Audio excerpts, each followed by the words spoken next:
What's going on, guys, and welcome back to another video, and welcome to your stimulus package update and daily news report for Sunday, November 14th.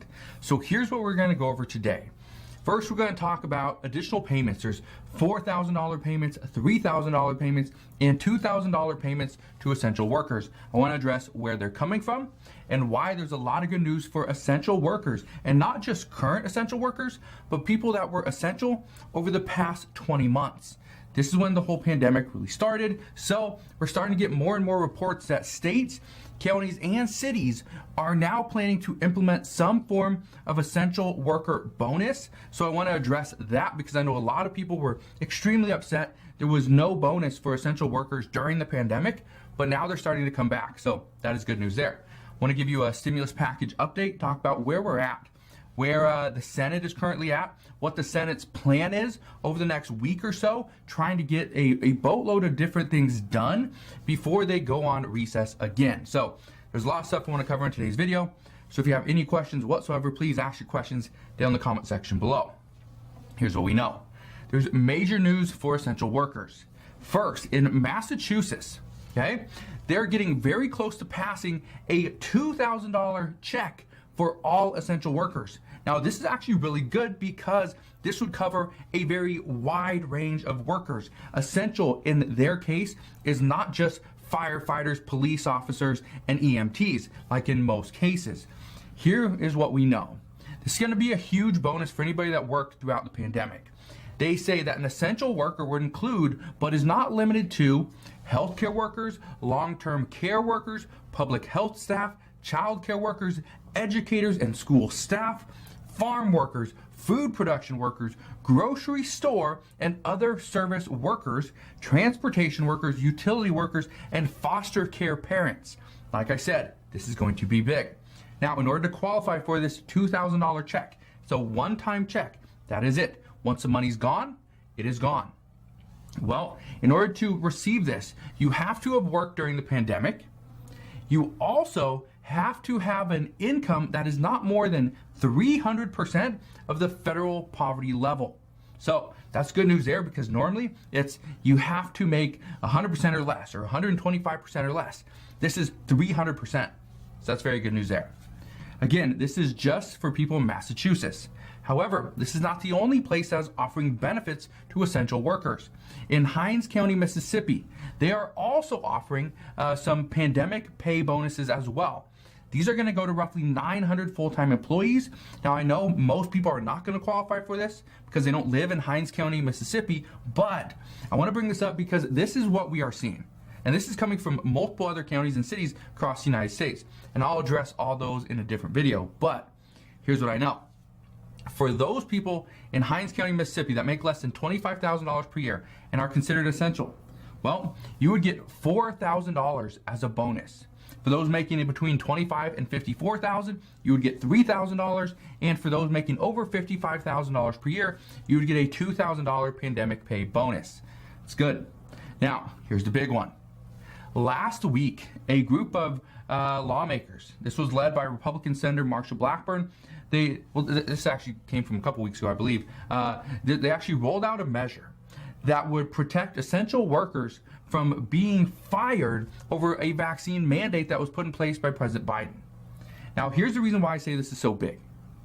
Right now, employment experts are saying that having a vaccine mandate is only going to cause worker shortages to increase.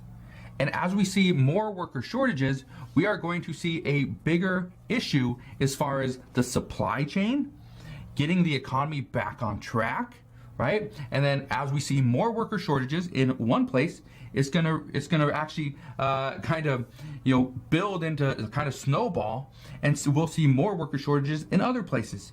Because as, let's say, the transportation, maybe we see an issue there, which we already are, but let's say we don't have anybody shipping food across the country. Well, if we don't have that, it's going to impact the transportation industry. It's going to impact the warehouses that you deliver the food to. It will impact things like restaurants who are ordering the food. Well, then if the restaurants aren't ordering the food because they don't have that many customers or whatever, or they just can't get it, well, they don't need that many workers to offload it or to work because they don't have as much food. So they can't actually cater to all of their customers. Well, that creates another issue, right? And it just snowballs and snowballs and gets bigger. So they're saying a worker shortages would only compound. Hospitals, they say, took a big hit when many workers walked out due to vaccine mandates. And they say, we know that we can't afford to see more people walk off the job, especially if they are deemed essential. So here's how this bill would work. This bill would make it where an essential worker cannot be fired if they do not comply with the federal vaccine mandate. Senators say that the bill would provide an exemption similar to that of a religious exemption. So being that they're deemed essential, they cannot be fired. Even though they should be getting the vaccine under the vaccine mandate, they could not be fired because they are an essential worker. And we need essential workers in order to function as an economy. So that's pretty big news there. I think that's going to get a lot more attention very soon. Right now, it's still, the Senate's still working on so many other things, but I think this is one bill that does have some merit. I think Republicans and Democrats could probably get behind this. Yes, I understand the vaccine mandate. There is some pushback right now. So, right now, is it going to happen? Maybe. But some are saying that no, don't move forward with it. And yet the Biden administration is saying yes, just understand it is going to go through. So honestly, I wish I could tell you who to listen to, but we don't know. Now, let's address the upcoming work that must be done within Congress. And I want to specifically address where the Senate's coming from at this time as well. First, Senator Schumer says that the Senate is still waiting on the House of Representatives to get the full CBO score. Once they get the full CBO score, then the Senate can get to work on the upcoming stimulus package. The Senate is still waiting on the parliamentarian to give her ruling on immigration as well. We haven't heard an answer or response back from her yet on that. So that's creating a little bit of an issue there because it is taking a little bit of time. We know West Virginia, their voters are pressing Senator Joe Manchin to go against the bill because they are worried about inflation. Now, just to give you an idea, okay, residents in West Virginia, they actually receive the highest percentage of federal government payments, okay, to their state. Now, I think it's like over like 30%. Now, here's what I can tell you. When you receive government payments, it's a fixed income, right? It's a fixed payment. But if we are worried about inflation, or they're worried about inflation, right? If inflation keeps going up, and yet you are on a fixed budget, fixed income, right? Whether you get payments from the government, Social Security, whatever, right? It doesn't matter. It's fixed. As inflation goes up, you have a bigger gap that you must try to solve and fix, right? That's an issue because there's no way you can increase your income. It is set, but yet inflation keeps going up and up. That's the reason why Senator Joe Manchin has been pushing back against this human infrastructure bill, because he does say that it is going to cause additional inflation. We have seen this over the past month or so, that yes, inflation is not transitory. It's going to be here for a little bit longer, and we need to learn to live with it. The problem there is, can we live with inflation where it is now, or are we going to make matters worse, pass this bill at potentially $1.75 trillion, and will inflation go up even more? That is the question nobody knows. And really the only way to figure it out is to pass the bill, hope and pray that we do not see additional inflation. But hope and pray is not a very good solution, and it's not something that Senator Joe Manchin is going to go forward with. So that's the next thing that Congress needs to do. We also know this week, according to Senate Majority Leader Chuck Schumer, that the Senate will vote on the NDAA. This is the National Defense Authorization Act. They want to get this done as quickly as possible. Senator Schumer also said that the government will need another CR, or continuing resolution, to keep the government funded past December 3rd. Currently, here's something I want you to kind of keep in mind. If the government isn't funded past December 3rd, and the government funding bill is different than the debt ceiling increase. Keep that in mind. Both of them need to be addressed by December 3rd. So we have, today's November 14th. We have 2.5 weeks. Wow. Okay. We got less than 3 weeks. Okay, we got less than 3 weeks before December 3rd. That's not great news. That is not. I thought we had more time than that, but we don't. We got about 3 weeks, less than 3 weeks, to get both these done. So currently, here's what you need to understand. The problem with a continuing resolution is that as of right now, and this is the reason why they're going to just kick the can down the road, is because as of right now, Senate Republicans, pretty much a large group of Republicans, they are not going to support a CR. They're not going to support a government funding bill unless there's funding in it for border wall security.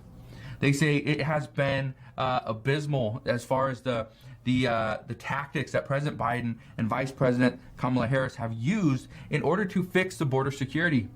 So what they're saying is there has to be money in this bill for the border wall. We need to continue to build it because I believe over the past year, maybe it was past, well, not in 2021, but before that, under the former President Donald Trump, we saw that there was like an 87% decrease in illegal crossings where there was a border wall. So that's actually really good.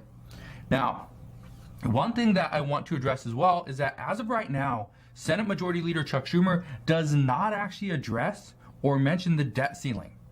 Again, this needs to be fixed and accomplished by December 3rd.